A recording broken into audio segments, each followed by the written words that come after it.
नमस्कार, social platform देख रहे हैं आप। मैं हूं आपके साथ अनिल। इस वक्त हम मध्य प्रदेश में मौजूद हैं। मध्य प्रदेश में मौजूद होने का सबसे बड़ा कारण ये है कि यहाँ एक आंदोलन होने वाला है, बहुत बड़ा आंदोलन, जो कि भीम आर्मी के लोग यहाँ भीम आर्मी के कार्यकर्ता कर रहे हैं और दूर दूर से भारी संख्या में लोग यहाँ आके जुट गए हैं। हमारे साथ सुनील जी मौजूद हैं, जो कि मध्य प्रदेश के प्रदेश अध्यक्ष हैं। इनसे बात करेंगे कि जो आंदोलन होने वाला है उसको किस नज़रिए से देखते हैं। देखिए, ये मान सम्मान स्वाभिमान की लड़ाई है और इस लड़ाई में मैं पूरे समाज का शुक्रगुजार हूँ कि उन्होंने हमारा इस लड़ाई में साथ दिया। और ये लड़ाई न तो एक व्यक्ति की है, न किसी संगठन की है।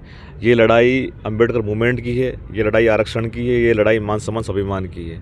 और आप देख सकते हैं कि कुछ चंद मुट्ठी भर लोग भोपाल में आकर आरक्षण ख़त्म करने की बात करते हैं, तो हमने उसी दिन से संकल्प ले लिया था कि भाई हम ईंट का जवाब पत्थर से देंगे। और सरकार ने हमें बहुत डराने का प्रयास किया। हमारे भाई विलास बल्ले जी, इन्होंने लगभग कमिश्नरी के इतने चक्कर काटे कि चप्पल तक टूट गई इनकी। तो जब जाके हमें परमिशन मिली, तो मैं आपके मीडिया के माध्यम से कहना चाहूँगा कि मेरे मध्य प्रदेश के वासियों सहित जहाँ से भी पूरे देश से जो लोग आ रहे हैं, उनसे मेरा हाथ जोड़ के निवेदन है कि इस लड़ाई में आप लोग अपने घरों से निकले और साथ दें। परमिशन पूरी हो चुकी है। आपकी गाड़ियों को कोई माई का लाल रोक नहीं सकता। आप आइए, मध्य प्रदेश के सारे टोल फ्री हैं। आप बस जो भी अगर कहीं पर समस्या आती है तो उनसे कहिएगा कि भाई हम लोग भोपाल आंदोलन में जा रहे हैं, वहाँ पर सामाजिक जो न्याय यात्रा निकल रही है उसमें जा रहे हैं, और हमारी बात करवाइए। हमने जो नंबर जारी किया है पार्टी कार्यालय का, उस पर आप संपर्क करें, आपकी सारी समस्याओं का निदान होगा। और आप देख सकते हैं कि आज 11 फरवरी को हम लोग BHEL दशहरा मैदान में हैं। पूरी तैयारी हो चुकी है, हमारा स्टेज भी लग रहा है, इधर पूरी बैरिकेडिंग हो चुकी है। और लगभग मध्य प्रदेश से जो हमें रुझान मिल रहे हैं, लगभग हमारे अधिक से 50% लोग हमारे घरों से निकल चुके हैं और ऑन द वे हैं वो, और हम लोग उनकी व्यवस्था में यहीं पर लगे हैं। आप सभी लोग इसी ग्राउंड में हम लोग तैयारी कर रहे हैं कि यहीं पर आपको हम नाइट होल्ड करें। और भाई चंद्रशेखर आज़ाद जी कल सुबह यहाँ पर आ जाएंगे, और वीरेंद्र रतन जी भी आ जाएंगे, और पूरी प्रदेश कमेटी के लोग भी यहाँ पर मौजूद रहेंगे। और अन्य संगठन के जो लोग हैं, जो हमारे OBC महासभा है, जयस है, गोंडवाना है, और हमारे धार्मिक गुरु हैं, हमारे सामाजिक जो संगठन हैं, वो सभी संगठनों से ने जो समर्थन किया है, मैं उनका शुक्रगुजार और उनका दिल से आभार करता हूं कि भाई इस मान सम्मान स्वाभिमान की लड़ाई में आपने मिलकर लड़ने का जो संकल्प लिया है वो बड़ा एक ऐतिहासिक कदम है। और अगर इस प्रकार से हम लोग पिछली बारी की तरह अगर हम लोग इस बार भी लड़े तो हो सकता है कि हमारे अधिकार बचेंगे।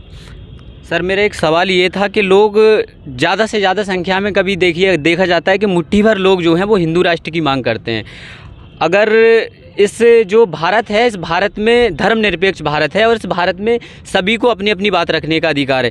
भारत में ऐसा होता है कि कोई लोग आ गए उठ के कि भाई ऐसा है कि हम तो हिंदू राष्ट्र बनाएंगे। क्या ऐसा मुमकिन है हिंदू राष्ट्र बन जाए? या फिर दलित भी कह सकते हैं कि भाई लोग अगर हिंदू जो हैं हिंदू राष्ट्र बनाना सोच रहे हैं, सनातनी जो हैं हिंदू राष्ट्र बनाना सोच रहे हैं, तो भीम आर्मी के लोग जो हैं दलित राष्ट्र बनाना सोचें? देखिए, कोई राष्ट्र नहीं बनेगा, हमारा एक ही राष्ट्र है, भारत। तो भारत देश रहेगा और भारत देश संविधान से चलेगा। अगर जिनको घमंड है कि भाई संविधान से नहीं चलेगा तो उनका इलाज भी करना चाहती भीम आर्मी, ठीक है। और जिस प्रकार से आप बात करते हैं हिंदू भाई, जब एक दलित व्यक्ति को जो बेचारा नहा कर धोकर परफ्यूम लगाकर नए कपड़े कोट पैंट पहनकर घोड़ी पर बैठ कर सभा बांध कर निकलता है, तो आखिर वो अछूत कैसे हो गया? आप बताइए मुझे, अछूत की परिभाषा क्या है आपकी नज़र में?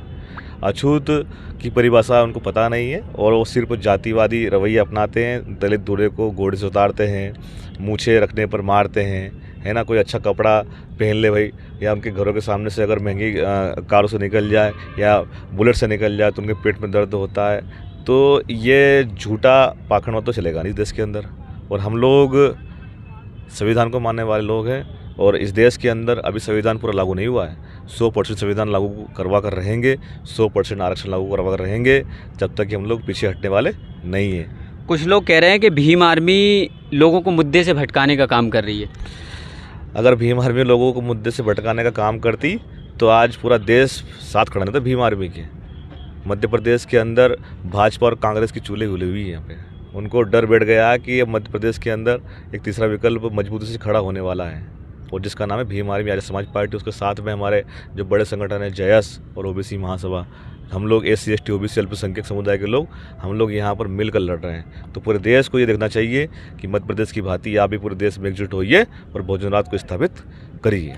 लगभग कितने लोगों की संख्या यहाँ आज दशहरा मैदान में इकट्ठी होगी? देखिए, लगभग अभी तो ऑन द वे जिस प्रकार से हमारी बात हो रही है तो 20,000 प्लस पब्लिक तो हमारी लगभग भोपाल के अंदर इंटर हो चुकी है। और हमें मतलब सरकार के जो लोग हैं उनकी तरफ से फ़ोन आ रहा है कि भाई इस प्रकार से चीज़ें हैं। तो मैं उन लोगों से कहना चाहूँगा कि हमें परमिशन मिली हुई है प्रोग्राम करने की। हमारी पार्किंग की जमूरी में स्थिति है पार्किंग करने की, तो किसी भी व्यक्ति को रोके नहीं, ये असंवैधानिक है। और जिसको रोका जाता है वो परमिशन ले। यहाँ पर लगभग लोग पूरे भोपाल के अंदर 2 लाख प्लस लोग होने की संभावना है। लोगों को रोका जा रहा है, टोलों पे रोका जा रहा है, लोगों को भटकाया जा रहा है कि ट्रेनें बंद हैं, लोगों के साथ पकड़ के ज़बरदस्ती उनको बंद करना किया जा रहा है। उस पर क्या कहना चाहेंगे ताकि वो भोपाल ना पहुंच सकें? देखिए, संविधान के अंदर सेल्फ डिफेंस का अधिकार सबको दिया है, ठीक है। अगर कोई व्यक्ति आपको असंवैधानिक तरीके से रोकता है तो आप उसको अपनी आत्मरक्षा और अपने संवैधानिक अधिकार का उसको परिचय कराइए। और अगर वो नहीं मानता है तो पास के थाने में कंप्लेंट करिए उसकी, और उसका इलाज करने का काम पुलिस करेगी। अच्छा, रामायण में एक दोहा है कि ढोल गवार पशु शूद्र पशु नारी सकल ताड़ना के अधिकारी, उसको किस नज़रिए से देखते हैं? देखिए, अगर इस प्रकार के जो ग्रंथ में लिखी है जाति द्वेष की भावना और किसी एक वर्ग को नीचा दिखाने की, ताड़ना प्रताड़ित करने की बात लिखी तो ये गलत है। हम रविदास की फिलोसफी में काम करते हैं। रविदास जी ने कहा कि ऐसा चाहूँ राज में जहाँ मिले सबन को अन्न, छोट बड़ सब बसे रविदास रहे प्रसन्न। हम गौतम बुद्ध की फिलोसफी में काम करने वाले लोग हैं। हम तो ये जो इस प्रकार के जो कुठाराघात करने वाले जो दोहे हैं उनको चौपाई है, उनको हटाया जाए और संविधान के अनुसार सभी को।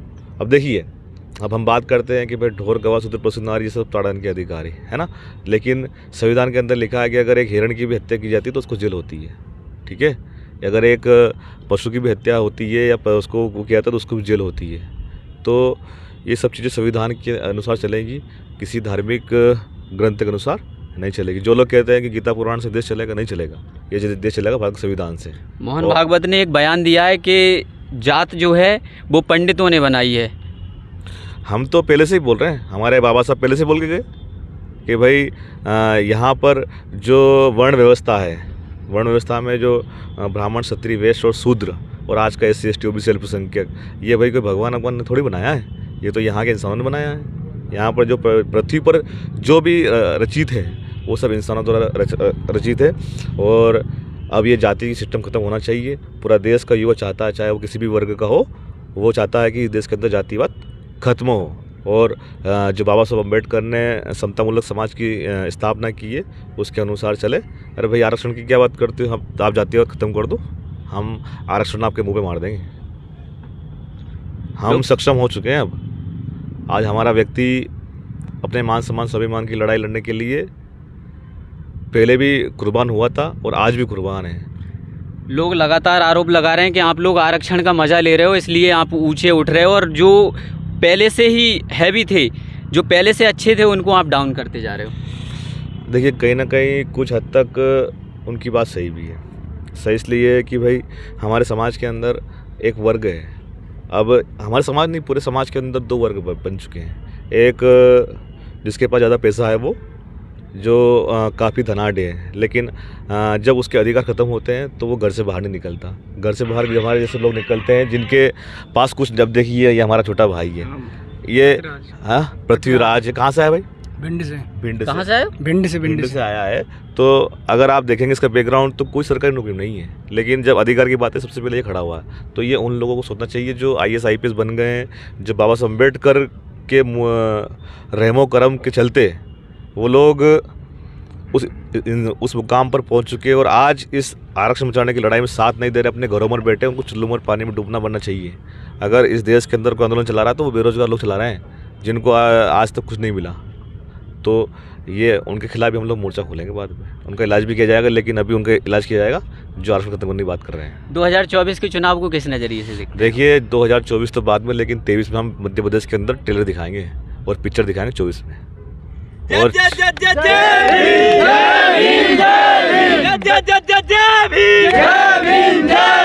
23 के अंदर मध्य प्रदेश में दिखाएंगे ट्रेलर और 24 में भाई चंद्रशेखर को दिल्ली भेज के बताएंगे पिक्चर पूरी।